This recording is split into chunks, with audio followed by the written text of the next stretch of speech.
Joo, moro. Tää on ensimmäinen video ja tässä on meidän tämmönen dogi. Sano moi. Joo. No niin, elikkäs Joo. Nyt tässä on meikäläisen mopo. Kymko. Super 950. Kulkee joku ehkä 55. Wow!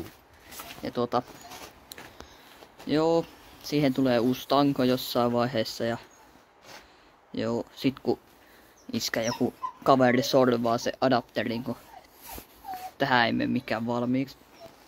Joo, eli oon maalannut, tää oli ennen punainen ja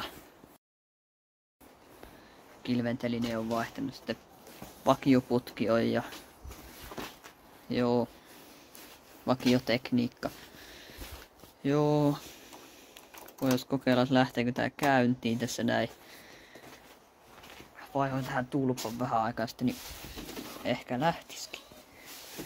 Joo, tosta kiksi otetaan.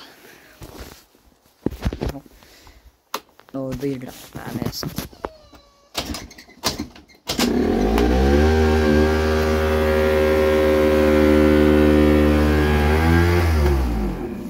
Joo, vähän on korkealla kierrokset tässä vehkeessä. Joo, mutta kyllä se lähti tokalla. Joo, tässä on meikäläisen hieno gaskassi sähköpyörä.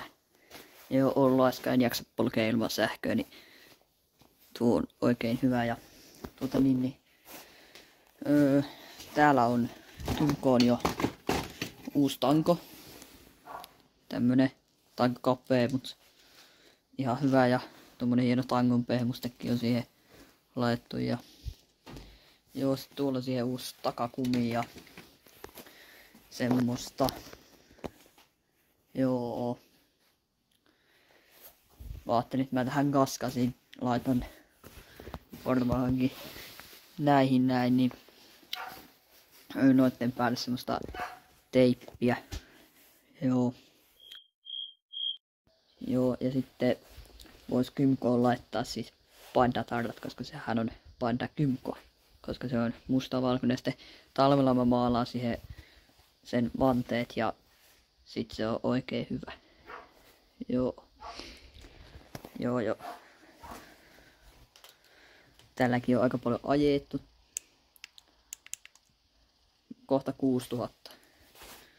Tää on siis iskän vanha pyörä ja joo. Mutta joo, tykkää tästä videosta ja tilaa kanavani Otkonaa äijät. Heippoa!